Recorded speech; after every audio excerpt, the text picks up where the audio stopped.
Chapter 39. Farewell to Downtown St. Joe. February 4, 1976, our son Gary reached a landmark in his life. He celebrated his 21st birthday. His mother prepared him a steak dinner with all the trimmings. Those present were his family and his friend Steve Harry Woodward. On February 10, my first customer arrived in the new shop. His name was Bill Parks. He had been a bellhop at the Robidoux Hotel and had patronized my shop several years. He was a tall kid, about 6'4" or 5. He had attended Christian Brothers High School in St. Joe back when he worked at the hotel. I saved one of the dollars that he gave me, and I framed it and wrote his name and the date on it. It would hang on the wall of my shop for years to come. The following day, Charlie Hines and Charlie Cutler showed up. And the following day 8 customers came, and I was off and rolling. On February 14, Maureen drove to town and brought Willie Riddings out to spend the day with me in the shop. He sure enjoyed that day, and so did I. Thursday, March 18, we had our first meeting, planning to charter a Lions Club in the Cosby community. March 30, 1976, Uncle Clifford Smith passed away at the Smithville, Missouri hospital. The cause of his death was emphysema. His burial was in the Savannah, Missouri cemetery. He was a good uncle, and his passing would leave a big void in our lives. Aunt Ann once told us the heartbreaking story that he had once told to her. When he was just a little boy, his mother abandoned his father and him. When she left, he followed her down the road, crying and begging her not to leave. It was the last time that he would ever see or hear from her again. She must have been a most heartless human being. I cannot imagine such cruelty. But he somehow persevered and made it through childhood, and lived a virtuous and productive life. He did a major renovation of our home back in 1966, and every day we see the proof of his skills. April 18, 1976, Maureen and I attended the sunrise service at Willie and Lucille Ridings Church. It was located down on King Hill Avenue, where Lake Avenue branches off from it. The old church had stood there for many years. I sometimes walked past it back in the 30s and 40s on my way home from McKinley School. The services began at 6 a.m. and ended at 7. It was a unique program and very informal. One person in the congregation would start singing and everyone would join in. Then another, and this would go on for several songs. After the service we all enjoyed a huge breakfast with all the trimmings. It was so unique that we have remembered it all down through the years. After we left there we went to the Ashland Avenue Methodist Church, where Gary was singing in the choir. He did this professionally and picked up a few dollars. It was quite a contrast from the service we had just left. That afternoon, Jimmy, Gary, and their friends went sailing at Sugar Lake. On the morning of May the 3rd, the thermometer recorded a record low of 30 degrees. On May 20, 1976, we attended the graduation of our son James Earl Jarrett Jr., from Missouri Western College. He graduated with a degree in biology, and a minor in chemistry. We were quite proud of him. He had worked hard earning money to help pay for most of his college and he graduated with honors. At this point in time he was the first to graduate from college in the L.A. Jarrett family. The Cosby Lions Club was chartered May 22, 1976, with 72 members. It was the second largest Lions Club to charter in the state of Missouri. The idea of a Lions Club in Cosby was born when, following a pancake supper at the Helena Lions Hall, Charlie Hines, and Kenneth Vett, and Ralph Price wondered if there would be enough interest in the Cosby community to purchase a building to be used as a community hall and to start a Lions Club. The old Klein Grocery and Hardware building was for sale. Paul Jones, the owner, offered to sell it to the Lions Club at the reduced price of $2,900. Within 2 hours, $800 had been donated toward the project. Donations continued to come in until by charter night most of the original cost of the building was paid. The reason that Paul Jones sold the building at this reduced price was the Lions organization had helped him from time to time. He was legally blind, with about 90% of his sight gone. He would soon be totally blind. Tim Greider was the Helena Lions president and they had sponsored our club. At the organizational meeting, Ralph Price was elected president, Earl first, the first vice president, Charles Hines, second vice president, James Jarrett, third vice president, Stanley Capp, secretary, Elmer Hines, Treasure, Pryor Schottel Jr., Lion Tamer, Kenneth Vett, Tail Twister. Directors were Harold Salmons, Edward Rosenthal Jr., Carol Nold and R.E. Potts. Earl First, Kenneth Schottel and Charles Hines were appointed to the building committee. Work was soon started on the building, and on Charter Night the building was ready for Charter Night dinner. The dinner was prepared by the Cosby Zion and Faith United Methodist Churchwomen. On May 31, 1976, in the morning Maureen and I went to the memorial service at Civic Center, in St. Joe. We ate at the D&G restaurant, and stopped by the cemetery on the way home. In the afternoon our friends Jerry and Vivian White drove their dune buggy out to our place for a little road rally. We climbed into ours, and they followed us north to the Rochester Falls. This was where the pioneers crossed the Stone Bottom Platte River back in the pioneer days. During the summer months the boys were spending some hot days putting up hay for various farmers in the area. On Wednesday, June 22, I competed in the Jarrett Brothers Open, at the Shady Lane Golf Course. It was drizzling rain, but it didn't dampen our spirits. I don't recall who won, but I'm reasonably sure it wasn't me. The four of them stopped at the 19th hole, at the Money Inn at 33rd and Mitchell Streets. On June 27, I watched the implosion of the Noma Lights building in downtown St. Joe. Also on that day, our niece, Shelley Arnold, married Randall Scott. On June 28, Howard McCaig passed away. He was 76 years old. He was survived by his wife Gertrude, and my sister-in-law, Joyce Jarrett, and her brother Howard Budd, and a host of friends. On Sunday, July 4, 1976, America celebrated its 200th birthday. On the morning of that memorable day in our nation's history, Jimmy, Gary, and brother Bud and I played golf at Shady Lane Golf Course in the afternoon. Marine and I went into town for the big celebration. I marched in the Marine Color Guard through downtown St. Joseph. Following the parade, the Marine Corps League families gathered at Beth and Howard Griffiths at 2701 Carnes Road, and a good time was had by all. From there we went to the Molia fireworks display. It was a long and enjoyable day, and I was glad that I had the privilege to live during the 200th birthday of our great nation. Jimmy and Gary attended a big party at our neighbors, J.D. and Eileen Stagner's farm. Their son Steve hosted the party. My dad's cousin Emil Sadler passed away on July 9, 1976, at the age of 82. I can recall when I was a small boy, Dad and Mom would take us out to Loren and Emil's farm near Amity, Missouri. They had two sons, Gerald and Harold. This was always quite an event to see their huge flock of noisy turkeys. They could really make a racket. On August 16, my little brother Yo celebrated his 40th birthday. How time flies, I can vividly recall that hot Sunday in August when he was born. In this same year, Jim and Janie Daring purchased a home at 2929 Rennock Street, in St. Joe. During my little sis's first marriage, her and Nelson moved 15 times. This would be her permanent home for the remainder of her life. September 5, 1976, we had the annual Jarrett Labor Day camp out at Lake Perry.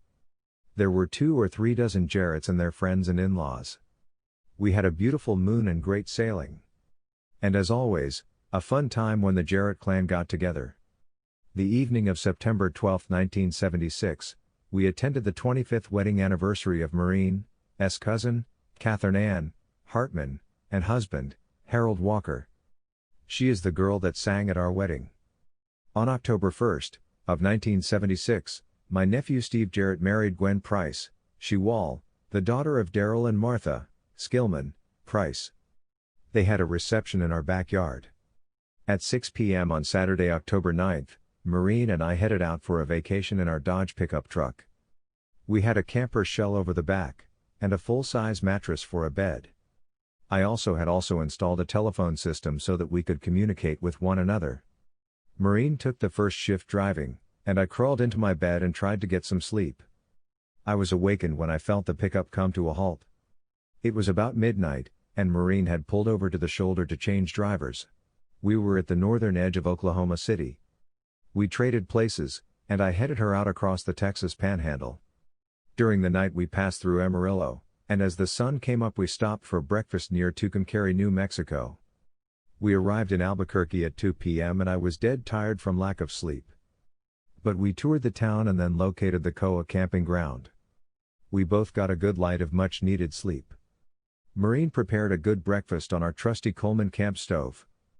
We left Albuquerque at 10 a.m. We drove through New Mexico and Arizona, and saw the Painted Desert and Petrified Forest.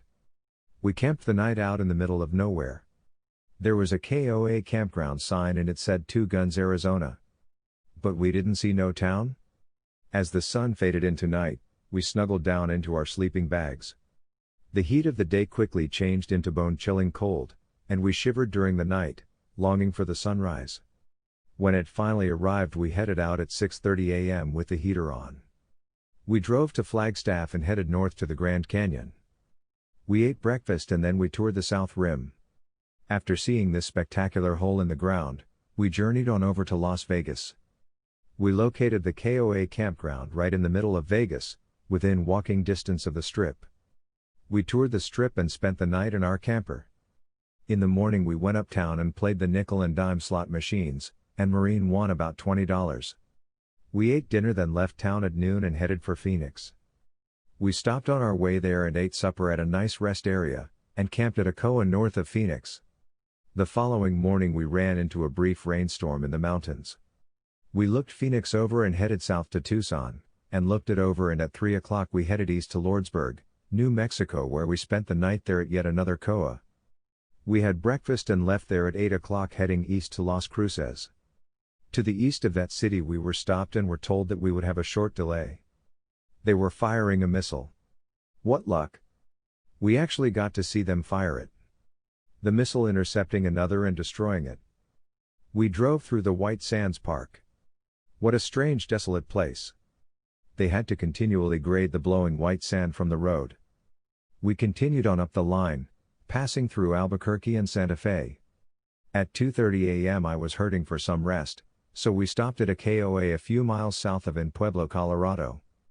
I slept about 3.5 hours, and hit the road. There was no one around to pay, so we had a freebie. We drove up to Denver and headed east on US 36, and arrived home dog-tired at 11 p.m. October 16. On October 30, 1976, Jimmy and Gary attended a Halloween party and wiener roast at the home of Lyle and Lone Seibert, on South 3rd Street in Cosby. They were college friends of Gary. Lyle's dad and mother were a year ahead of me at Clarksdale High. She was my former neighbor whose parents owned the farm next to my folks at Clarksdale, and I rode the school boo with her. Most of the kids there were Western College students. Jimmy went along with his brother, and during the course of the evening he became acquainted with one of the college girls whose name was Patty Smith. She was from Bethany, Mo. He must have taken a liking to her. 3 weeks later he had a date with her. Marine and I were on our way to the Eagles Club in St. Joe when we met them on our road. We bought 3. Stopped and were introduced to his date. She had blonde hair and was an attractive girl. We visited briefly and were on our way. On November 22, 1976, in order to be closer to their work, Mike and Sherry moved to Rushville, Mo. We hated to see them go, we had enjoyed having them for neighbors. On December 30, Jimmy was working for Moffett Nursery, setting out new trees at Maryville, Missouri. The temperature had dropped to -10 degrees and the wind chill index was 50 degrees. They had to use picks to break through the frozen ground. It was a tough day for him. After hearing that my old pal Billy Frank Chambers was in critical condition at the Kansas City Veterans Hospital, I journeyed down there to see him. I checked the nurse's station, and they informed me that he was down in nuclear medicine. When I arrived there, a man was wheeling a tiny frail man out on a gurney. I would never have recognized Bill, had I not been told who he was. I visited with the orderly during the elevator ride and told him that Bill was one of the best friends that I ever had. I left him knowing that it would be the last time that I would ever see him again. It was a lonely drive back home. On New Year's Day of 1977, he passed away. The following day was Sunday, and that evening Marine and I drove up to the Bram Funeral Home in Maysville for the visitation. The following day I served as a pallbearer for my dear old friend. We were delighted to see his daughters whom we had not seen since their mother Frances's death. Julie was 22, Linda 20, Susie 18, Dorothy 15. He was buried in the Thornton Cemetery, about 2 miles west of Clarksdale on State Route P, and 2 miles south on Thornton Road. And once again I ask myself over and over, why do terrible things happen to some of the nicest people and not to others? If there is a great creator, why didn't he create human beings that were not plagued with such horrible diseases taught or passed on from one innocent generation to another? On January 7th, Gary mentioned that he was going to practice his singing. He said that the girl that was his accompanist was Margie Cameron. The 23rd of January, we purchased a green 1975 Dodge Dart for $3,330. It had a slanted 6-cylinder engine. It was an economical car, but we had a few minor problems with it. On February 23, 1977, Sarah Beth Jarrett was born. She was the daughter of my nephew Robert Bobby and Janice Jarrett. She was their first child. On Sunday, April 3rd, Mom and Dad Hines had us down for dinner to celebrate our 25th wedding anniversary.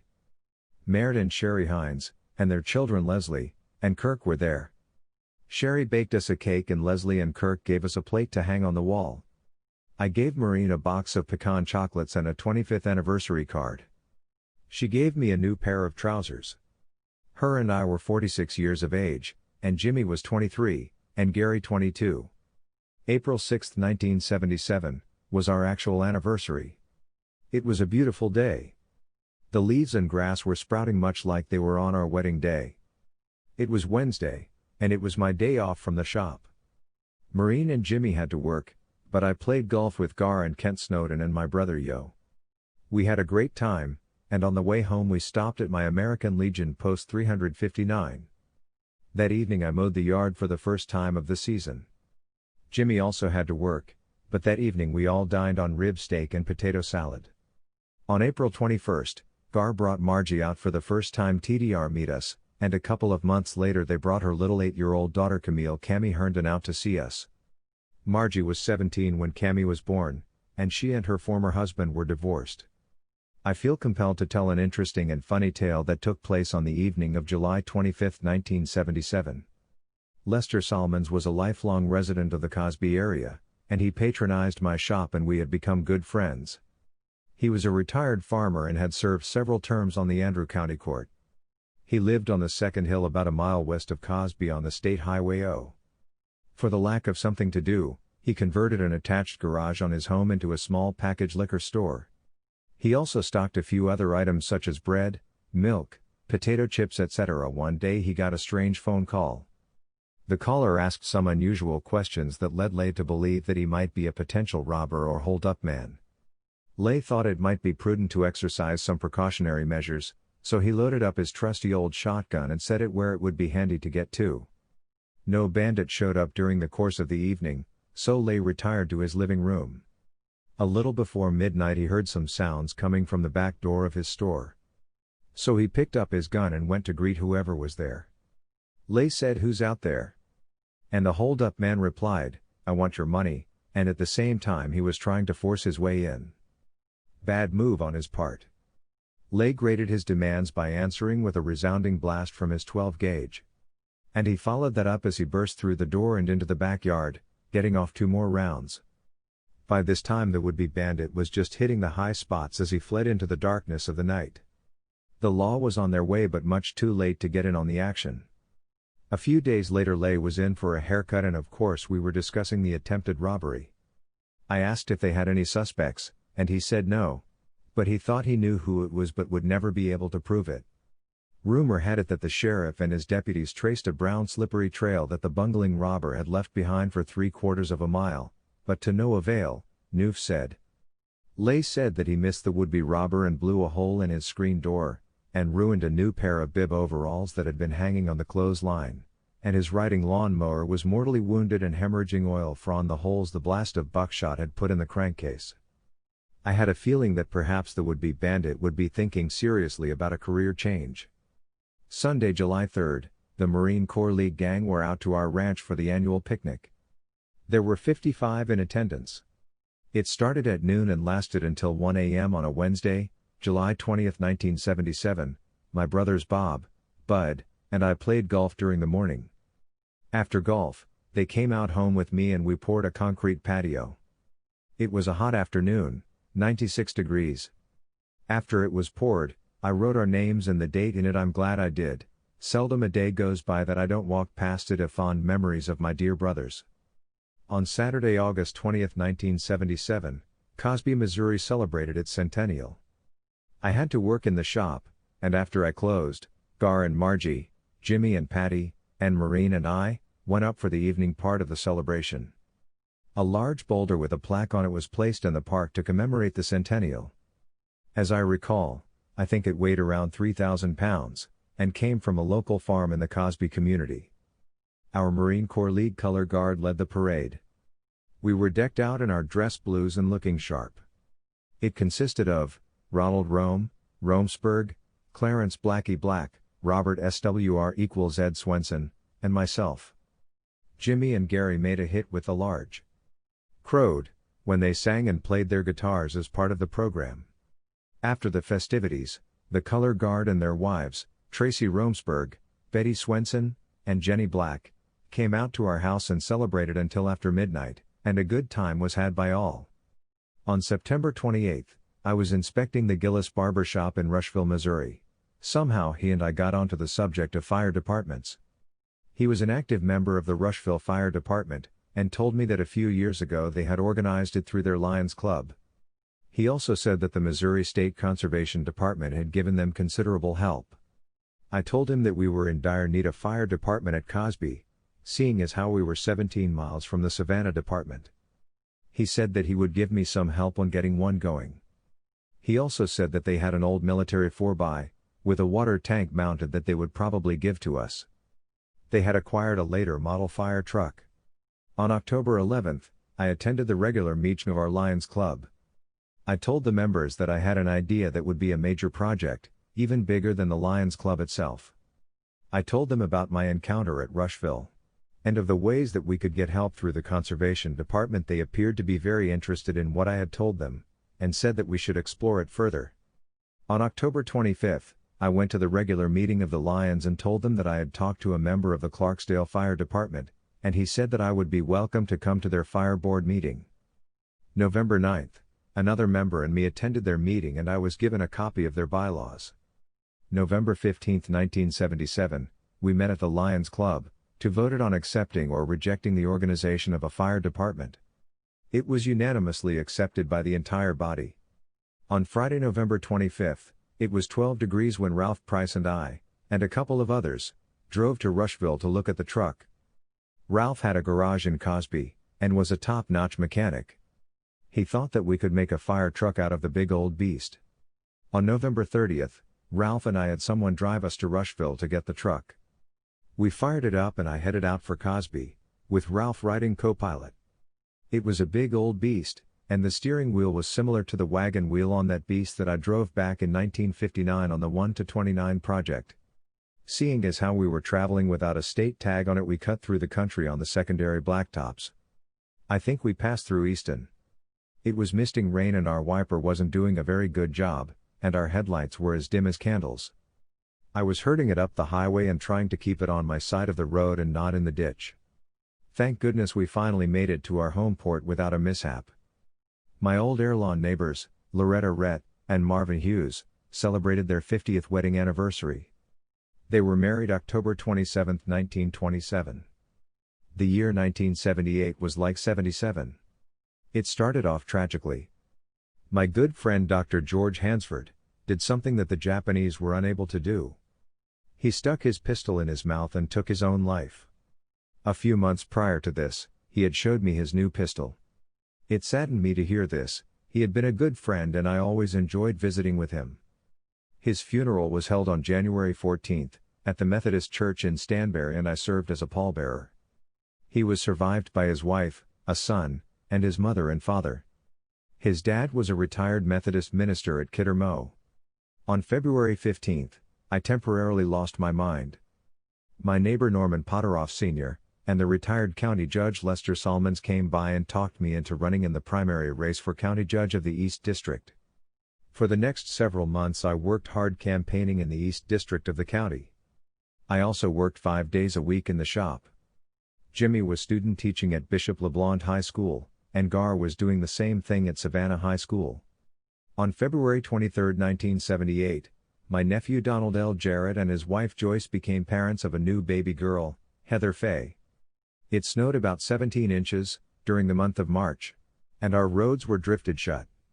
I sold my Dodge pickup truck to Lester Salmons and bought a new 1968 Ford 6 pickup from Norman Potteroff Sr. We had completed the work on our fire truck and were ready for a fire, and on Sunday morning, March 19, we answered our first alarm. It was a fire in the flue of Ray Cookie Hector's house.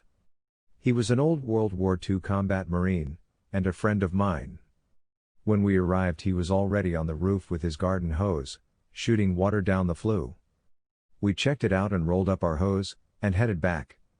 In March of '78, Jimmy had his degree in biology with a minor in chemistry, and he landed a job in research at the Hilliard Chemical Company. Gary was still student teaching at Savannah High. On Friday, March 24, 1978, our second fire alarm sounded and we headed over to State Route W, to Kenny Vett's farm. The road back to his place was muddy and we got the heavy pumper truck stuck on the hill leading up to their house. We hooked 3 four-wheel drive pickup trucks onto it, and pulled it up the hill. Smoke was billowing out of Kenny's metal workshop. This was not going to be easy like our first alarm at Rochester. This was the real thing. I put on my air pack, slipped the mask over my face, and entered the building, spraying water from a 21/2-inch fire hose into the pitch darkness of the smoke. We knew that there were welding tanks full of highly volatile gas, and my vision was zero, and I could feel the heat radiating through the fire suit that I was wearing. We finally got the fire under control, but nearly everything in the building was ruined or badly damaged. This alarm was an eye-opener, and I think most of us realized that this firefighting was going to be a serious and dangerous occupation. And we could not take it lightly. On April 2, 1978, my dear old cousin, Lois Mack, passed away. She was 80 years old, and was one of the sweetest persons that I had ever known. I can fondly recall the happy days during the summer vacation when Cousin Billy and I played together, and the trouble she had trying to get him into the house to practice his trumpet lessons. She persevered and he became one of the best trumpet players in the Midwest, and excelled as the band director of Missouri Western State College. Since my filing for office back on February 15, I had been campaigning. I had placed many signs around the district and talked to a lot of people, and attended political rallies and ice cream socials etc. On April 13, Delbert and Darrell Detheridge, our neighbors on the next road south of us, dug a pond for us just off of our patio to the east of our house. It was one of their first projects with their newly acquired bulldozer. We had read a book that told the tragic story of the Donner wagon train that became trapped in the Sierra Nevada MTS. During the winter of 1846-47, on their journey to the Promised Land, California, we became fascinated with the story, and decided that we wanted to follow as close to the route that they took, as was possible. The morning of April 16, we were up at 5 a.m., and it had rained and put some water in our new pond. We left for our vacation trip at 6:15 a.m., driving the 1968 Ford pickup that we had recently acquired. I removed the 2 tires and wheels from our utility trailer, and put them on the pickup. I paid $10 apiece for the used tires. We made it to Rawlins, Wyoming, where we spent the night in a small hotel. We woke up to find that it had snowed during the night, and the temperature was 19 degrees. We left at 5:30 a.m., and gassed up at Point of Rocks, and had breakfast at Rock Springs, Wyoming. We gassed up at Fort Bridger, Wyoming, and again at Salt Lake City, Nevada. We crossed the state line at Wendover, Utah, and bedded down at Battle Mountain in north-central Nevada. We left the motel at 6:15 and 53 miles down the road, we ate breakfast at a 76 truck stop, at Winnemucca, Nevada. We arrived at the Nevada-California border at noon. We ate dinner at the Squaw Valley Ski Resort near Reno, Nevada. We crossed over into California and drove 20 miles up the pass to Truckee. This was where 42 members of the ill-fated Donner Party perished. Some of the survivors had to resort to cannibalism. The stumps of some of the trees that they cut off at the top for firewood at the 22-foot snow level remain there to this day. They have a little museum at the site, and artifacts such as children's shoes and articles of clothing that were found at the site can be seen. This is a fascinating story, and I would recommend reading one of several books that has been written of this epic struggle this band of courageous pioneers endured. We left Truckee, and headed up through the mountain 1.as. At this time, Maureen's cousin Linda Kate, daughter of Lois and Joy Grable, was living on the western slope of the Sierra Nevada mountains, about 50 miles in the picturesque little village of Grass Valley. We had intended to pay her a brief visit, but no one was home. It was one of the most beautiful little towns that we had ever seen. We drove down the mountain pass, and drove through Sacramento, the state capital of California. We traveled another 30 miles down 1-80, to the town of Vacaville, where we stayed the night. We left there and dined at our exclusive restaurant, the place with the golden arches, McDonald's. We ran into some fog and rain just to the north of San Francisco, but when we crossed over the Golden Gate Bridge, it was nice and sunny. It had been 27 years since I had seen this fantastic structure. We arrived at Salinas at noon, and dined at Sambo's restaurant. We didn't have much trouble finding Uncle Mary and Aunt Millie's place. They drove us over to Monterey to see the ocean, and we ate supper at a nice restaurant. We spent the evening visiting, and bedded down for the night. The following morning, it rained a little, and Mary and I played a round of golf in the morning. We visited some more, and then bid them farewell and headed down the interstate for Southern California. 219 miles later, we arrived at Santa Barbara. It was a picturesque little town with white stucco buildings, and a view of the blue Pacific Ocean. We dined once again at a Sambo's restaurant, and got a motel that was directly across the highway from the ocean. We left Santa Barbara the following morning, and stopped for breakfast at our exclusive dinner club, McDonald's. We arrived at Aunt Sulma's home at 1 p.m. After eating with her, we went over to Cousin Loretta and Jean's Welsh's record store. We walked in and started browsing around, all the while keeping our faces looking away from her, but watching her from out of the corner of our eyes. They had had trouble with shoplifters and we knew this, therefore we were really going to have some fun out of her. After getting the most out of it that we could, we decided to reveal our identity. Now mind you, she hadn't seen us for several years. Maureen said hello Nita, she gave us a puzzled look, and we knew that we had her. Maureen said don't you know your first cousin? She cried out Maureen? Later she said I kept wondering when you two were going to rip me off. We got quite a laugh out of our little game. We spent the night at Aunt Sulma's, and that evening she took Billy Doyle's Navy Cross and citation down from the wall and showed it to us. My memory flashed back 25 years to that fateful night when we were called to her home back in St. Joe. What a terrible night that was when she received word that her son had sacrificed his life to save a wounded Marine. The following morning we had breakfast with Aunt Selma, then headed out for Norco to see my cousin Leo and his wife Juanita. We had a nice visit with them and then drove back to Bellflower. We ate dinner with Aunt Selma, and at 12:30 we bid her farewell and headed down the highway toward Oceanside. We arrived there at 4:30 p.m. and checked in at a motel, and from there we went over to Steve and Neva Thornton's apartment for a visit with them. They had a new set of twins, a boy and a girl. Steve was a Marine, stationed at Camp Pendleton, and was the son of Man Donahoe, and the stepson of Jean Donahoe, my Marine Corps League buddy. Steve and Neva had been married in a military ceremony back in Rosendale, Mo, and T was in the honor guard, and we held our sabers as they passed beneath them. He was stationed at Camp Penchtugden with the Marine Corps, and they lived off the base in an apartment at Oceanside. We visited with them, and then retired to our motel. I wanted Marine to see San Diego, and especially the Marine Corps Recruit Depot. The following morning we headed down to San Diego.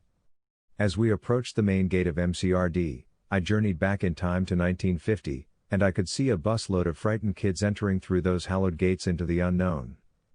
It seemed like an eternity ago. And I guess it was. The time I don't think we realized it, but for many this would be the start of a journey that would end in heartbreak and disaster in the faraway hills of Korea. As I looked out across the grinder, my thoughts returned to those days gone by, and I could see the many platoons of boots marching, and the drill instructors calling out the cadence. In reality there were a few platoons drilling on the parade grounds, but not nearly the number that were there back during the Korean War. After leaving the recruit depot, we headed down south to the Mexican border at Tijuana. We stood on the overpass and looked down into the masses of people. It was a very busy and noisy place, with the taxi drivers vying for customers. We decided that we had no desire to enter into the pandemonium that was taking place below, so we headed back up to Oceanside.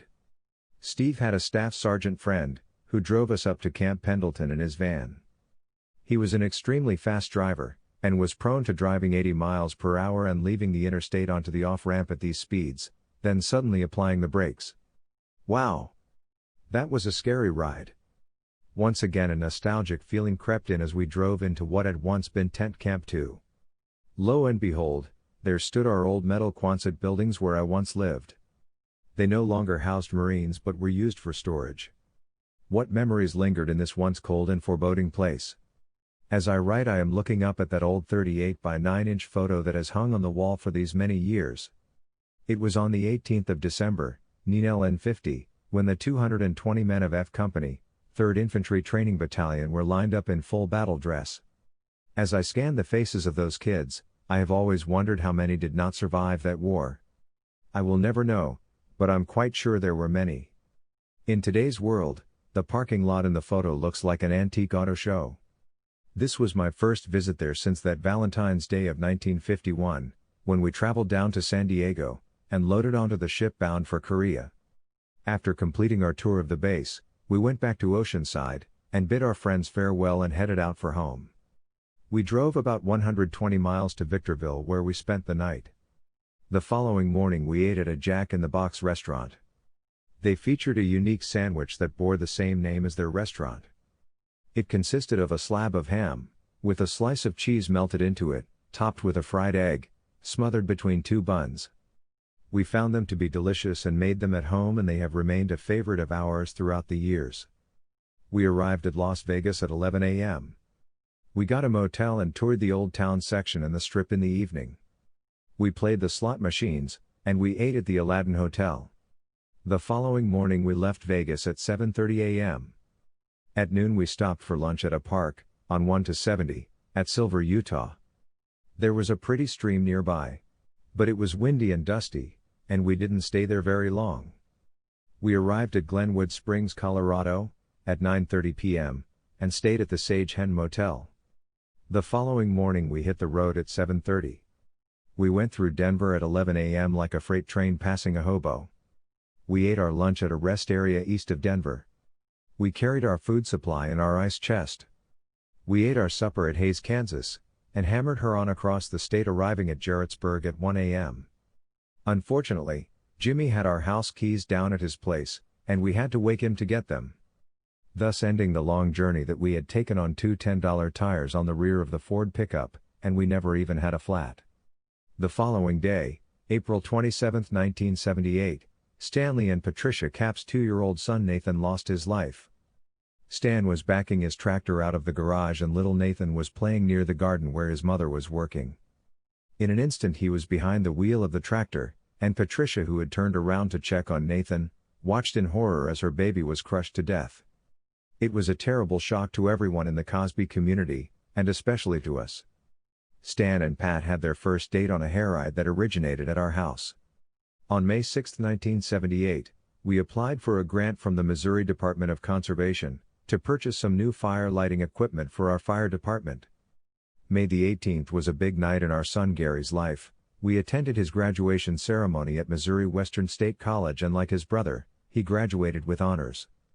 We were also very proud of him. It had been 17 years ago that he boarded that old yellow bus with his big brother, and headed off to school at Helena on Saturday, May 20, 1978. Jimmy and Patty Smith were married at 2 p.m., in the small chapel of the First Presbyterian Church, in downtown St. Joseph. A reception was held at her parents' home, on Northridge Drive. They honeymooned a week in Colorado. Gary took a job with Mueller Construction Company. The owner was Al Mueller Jr. They were constructing a large addition to Alltech Industries Incorporated, and Gar was working from a 60-foot scaffold. When his mother and I heard about it, we were very uneasy, and I'm sure that our parents experienced similar concerns for us throughout their lives. Saturday, June 18, I saved Maureen's life. She accidentally choked on a piece of raw carrot, and I administered the Heimlich maneuver. Thank goodness it worked just like it was supposed to. Had it not, I am reasonably sure that she would have strangled to death. On July 7, William Gottlieb Bill Mack passed away at the age of 83, just 3 months after his Lois died. Those 3 months were probably the worst in his entire life. They were one of the most devoted couples that I had ever known. They had been married 61 years, and probably never spent a night apart. I can recall as a young kid how much I enjoyed staying a few days during the summer in their home. Old Bill was always cutting up and joking. He had a great sense of humor. July 17, Alcido died. He belonged to the Marine Corps League with me, and was the old China Marine that I told about in Chapter 15. Most of the prisoners who had suffered at the hands of the Japanese did not live to a ripe old age. He was 58. I gave my first political speech at the Helena Lions Hall on July 19, 1978. I don't recall what I said, but I'm sure that it was brilliant and brief. It was just my warm-up speech. The following night the business and professional women held an ice cream social on the courthouse lawn, and all of the candidates gave a speech. Seeing as how there was free ice cream, there was a pretty good turnout. I had been working for a few years trying to get enough neighbors to sign up, so that we could get city water. Most had been reluctant to have a water bill to pay, but after experiencing a few dry years they were extremely happy to sign up. Our water was hooked up on July 20, 1978. If you will recall, when we moved into our home back in 1952, we pumped water by hand. We had hot and cold running water. It was hot in the summer and cold in the winter. For the first time ever our community would have city water. Rural electric came into southeastern Andrew County in 1948, and now we have both. This was a major improvement in rural America. On July 20, 1978, Stephen and Gwen Price Jarrett became parents of a little baby girl. Her name was Katie Harvey. The primary election took place on August 8. There were 4 candidates, and the one that received the most votes would have no opponent in the general election. No Democrat chose to run. I didn't win, I was first runner-up. To say that I was disappointed would be a vast understatement. The winner garnered 48% of the vote, I received 38%, the other 2 opponents finished with 11% and 3%. This was the 4th time the winner had ran for this office and had finally made it. I vowed that I would never run for political office again. It had been a lot of time and effort for nothing. On Saturday, August 12, 1978, Helena, our little neighbor town to the north of us, celebrated its centennial. They asked our Marine Corps League Color Guard to lead the parade. We also had Tom Coleman, a Republican candidate for the U.S. Congress, riding in the rumble seat of an old 1931 Chevrolet coupe. The slow pace of the parade and the hot weather caused the car to overheat. The steam was rolling out of the radiator and the driver was forced to stop and replenish the water supply. The celebration was a big success and Tom Coleman became Congressman Coleman, and served for several years. Following the parade, my Marine buddies and their wives had an enjoyable evening at our house. Marine's Day was made that same evening. She got to see a meteor shower. On August 19, my Benton High classmates and I celebrated our 30th reunion at the Hoof and Horn restaurant in South St. Joseph. Although I did not graduate from there, they considered me one of the class of '48 anyway. Glenn Stickler and I went to school together at Benton, and he and his wife were employed by the same company that Marine was. He had been employed there most of his working life. He was promoted to manager of the research farm facility near Cosby, and the company furnished a nice home there. It was located just across the highway from Lay's store. After many years, Glenn and I renewed our friendship, and he and Helly visited back and forth with us. August 22, the Marine Corps League held their annual picnic at Carl Yerganian's cabin, on the west shore of Lake Contrary. Carl and I attended both grade school and high school together. He was a year ahead of me. On August 28, 1978, my brother Bud Wari sent to New York City on a troubleshooting mission. The project that could take anywhere from 2 to 6 years to complete. One of the things that Rockwell manufactured were the wheels and axles for trains, freight cars, and subway cars. The transit system had some that had developed flaws in them, and it was Bud's mission to take a crew there and do a repair job on any that were flawed. They worked on them at the large transit terminal on Coney Island. Besides his Atchison crew, he hired additional New York men. The company flew him back home every 2 weeks, but after 6 months of living in New York, he had enough of the Big Apples. He asked to be taken off the job, and returned to the plant at Atchison, Kansas, where life was much more laid back. On Saturday, September 23, Yo and Shirley drove over in a new motorhome, and we and the kids took a ride with them.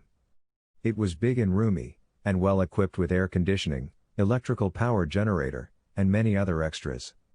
October 19, we answered a fire alarm. It was a house fire 2 miles south of our house. When we arrived, the fire had a fairly good start. I climbed up a ladder and knocked out the window glass, and began dousing the interior with water. Someone else must have had on the air pack, and I soon became overcome by the smoke. I made my way back down the ladder and my lungs felt like they were bursting. I stretched out on the ground gasping for fresh air. My crew finally overpowered the fire, but I don't believe that the house was ever livable again. On Saturday evening of October 28, Yo and Shirley drove their motorhome over to St. Joe, and the Jarrett clan loaded up for a trip to Kansas City to eat at the Gold Buffet. Foster Brooks, who was a popular comedian at that time, was appearing there. The parties were Bob and Joyce, Bud and Willa, Steve and Gwen Jarrett, and Jimmy and Patty, and our sister Janie and Jim Daring. And of course our host Yo and Shirley. Gary and Margie had a prior engagement with Margie's sister and husband, and Jerry and Suzanne Arnold were not there. It was a real fun evening, and everyone enjoyed it. November 25, Delbert Jeter, a fellow who lives in Cosby, and works for the same company as Marine, came to our home to photograph my brothers and sisters and I. He did photography as a sideline, and he was good at it. The photos came out real good and some that we would cherish for years to come. On December 22, 1978, our friend Joe Carr married Tamala Johnson, and we attended their wedding. The last day of 1978, it had started snowing the night before and didn't let up until there was an accumulation of between 4 inches and 611, depending on where you were. On New Year's Eve, we decided to go into St. Joe to make our usual parties. I had loaded the back of our pickup with firewood that I had cut. It was equipped with studded snow tires on, and we headed out in the blizzard. We had great success busting through the by.j snow drifts, and made it to town without getting stuck. We stopped at the El Cid to visit with my brother, and then start making the rounds of our usual parties. Our first stop was Griff and Beth Griffiths. Several of my Marine buddies and their wives were there. From there we went to Leonard Schussler's party where we ate a nice meal. From there we went to Swede and Betty Swenson home where we rang the old year out in the new one with my Marine buddies. We headed home in a full-blown blizzard. Our ROO coming in from the West 11 was drifted closed, so we headed north to State Route V, and over to Route OO. This was a New Year's Eve that we would always remember, and perhaps one that would rank right up there with some of the toughest. It had been close to 20 years since the blizzard of '61. We were busting through deep drifts, and the snow would cascade up over the truck. I kept my momentum up and believe it or not, we made it home unscathed at 1:30 a.m., and we were ready to face the final year of the decade of the '70s. On New Year's Day, the temperature dropped to -6 degrees, and for whatever reason, I decided to drive to Cosby. I had to scoop snow to get out of the driveway, and when I reached the top of Orly Tate's Hill, I got stuck in the deep drift that was always there when we had blowing snow. But I had to dig my way out. On January 3, 1979, the high temperature reading was 15 degrees, and the thermometer went into freefall and didn't stop until it was 18 degrees. My friend Glenn Stickler was feeding hay to the livestock when he suffered a heart attack. On the 15th of January, Larry Peterson, our neighbor a couple of miles south of us, hired out to the county to clear the snow drifts with his bulldozer. He was clearing the huge drifts on our road, and the temperature was -16 degrees. The snow drifts on the east to west state roads were equal to those of the blizzard of '61. In several places there were tunnels higher than the roofs of cars, and old only accommodate one car at a time with one-way traffic. 3 days later, the temperature was -8 and Maureen was on her way home from work when it turned to freezing rain. Driving was treacherous but she made it home. That evening the ice became so heavy that it took down some electric utility lines leaving many homes including ours without electricity. We had to use makeshift methods in an effort to keep warm. The following day I drove Maureen and Jimmy to work. During the remainder of the winter, this is what took place. Record-breaking temperatures and now fall were recorded. There were sub-zero temperatures during the month of February. On February 9th, the temperature dropped to -21 degrees, a record breaker for this date. On the 16th, the record low for this date was also broken at -15 degrees, and on the 17th it snowed 3 inches and the sub-zero temperatures caused our water lines to freeze up. On the 19th, it was -5 degrees and before the day ended, the temperature climbed to 41 degrees, and the snow and ice began to melt. I have always said, that if you are not pleased with the weather in Missouri, just hang around for a few hours and it will probably change. On the 25th of February, 1979, Maureen's parents celebrated their 50th wedding anniversary, with a reception south of Cosby, at the Zion Methodist Church. Formerly the EUB, the following day, there was an eclipse of the sun, moon, and earth. The next one will take place in 2017. I would be 87, perhaps I'll be there, perhaps I won't, and if I am, perhaps I won't know who I am. During the month of March, we paid off our loan on the Dodge Dart, and it would be the last thing that we would ever purchase on the installment plan. My mother had an apartment at the LCID, on East Eugene Field Road, localed across the street from Maureen's workplace, and she would occasionally go over to Mom's and eat dinner with her. On March 8, she went there, and ran onto a family gathering. Aunt Ann, and daughters Lori's Fayarda, and Geneva Jimmy, and also my little sister Janie. That evening Maureen and I watched as large snowflakes drifted gently down, and the night turned into a winter wonderland. By morning 4 inches had fallen. On March 23, the early morning temperature high was 55 degrees, and suddenly the temperature went into free fall and dropped to 31 degrees, and this was followed by 5 inches of heavy wet snow. By 3 p.m. the weight of the snow had broken down the power lines all over the area, and nearly everyone had a power outage. Our furnace needed electricity to function, but the kids' LP gas parlor stove needed none. We were without heat, water or lights, so we braved a bitter cold wind that came howling down from out of northwest and trudged the 100 yards to our kids' house for a tasty meal by candlelight. By April, the winter of '79 was winding down. Thank goodness. It had been a dandy. If the weather continues to follow the 20-year cycle, the next one will be somewhere around the new millennium of 2000. On Saturday, April 7th, our quartet had a practice session at our home.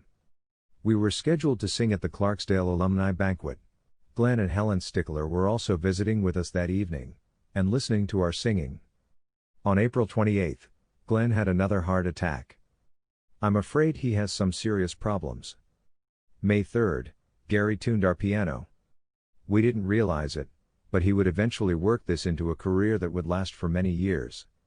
On May 5th, we went to the Clarksdale Alumni Banquet, and our quartet sang. Warren Tootle Collins rented a party room at the Ramada Inn in St. Joe, and we went there after the banquet. When Tootle was a kid, his folks' place was on the corner, a mile to the west of my folks' place. His parents were Warren Collins Sr., and his mother was Pearl Maffey. His nearest neighbors were the Deshawns and Ellises. After he graduated from high school, he enlisted in the Air Force. After his service there, he returned home and became a police officer on the St. Joe Police Department. From there he became an agent for the ATF, Alcohol, Tobacco, Firearms. In the ATF he became a supervisor, chasing drug smugglers who were trying to smuggle dope into the country along the Mexican border. Like his dad, Tootie began having troubles with his heart, and had to have heart surgery. His dad Warren Sr. had died from heart trouble, back on March 24, 1958. His funeral had been conducted at the Clarksdale Methodist Church, and Maureen played the piano, and our quartet sang. Tootie was given a transfer to the Kansas City office in order to be closer to his family. After he moved back to Kansas City, we renewed our friendship, and he and his wife Elizabeth invited his old neighbors Cliff and Beverly Deshawn, Yo, and Shirley, and Maureen and I, down for an evening of reminiscing and laughter. He also got to telling stories about his work with the ATF, and he showed us his scrapbook that he had kept down through the years. It contained some wild stories and photos of some of the shootouts that they had with the bad guys. He also mentioned to us that if he died before we did, he wanted our quartet to sing at his funeral. He requested that we sing a song that had been popular for a number of years entitled, "I Did It My Way." It had been a fun trip down memory lane, and there was a lot of laughter during that visit. On May 23, Gary and Margie took off for Florida on a vacation driving an old Plymouth. We were hoping that it would hold together and get them back home. Much to our relief, we did not have to go on a search and rescue. They had no trouble and arrived home 10 days later. On Monday, May 28, 1979, my Marine Corps League Ceremonial Firing Squad did our annual visits to 6 cemeteries in St. Joe. After completing our mission, we retired to the home of Sweet and Betty Swenson for some R&R, consuming food and drinks, and good old Marine camaraderie. The following Friday, June 1, our Marine Corps League Detachment 180, host Day 0 the Department of the State of Missouri Annual Convention at the St. Joe Ramada Inn. Jimmy and Patty, and Maureen and I, stopped by the convention for a brief visit. From there we went to Atchison, Kansas to attend the wedding of our niece, Christy Jarrett. She was marrying Frank Meyer. Following the wedding we returned to the convention for more festivities.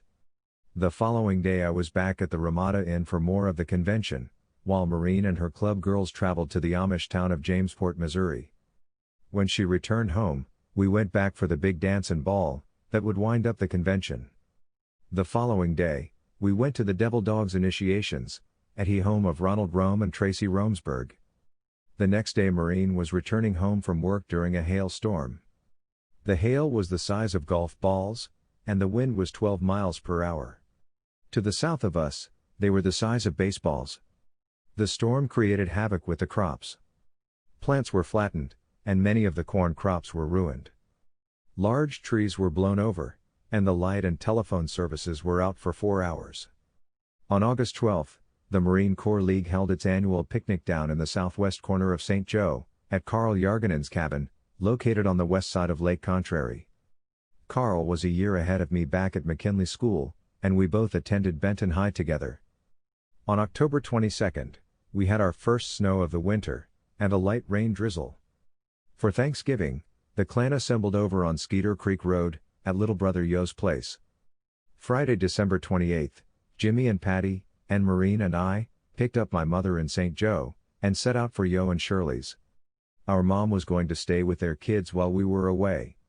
We bid them farewell, and the 6 of us loaded into the big motor home, and headed out across the Kansas plains, bound for the ski slopes of Colorado.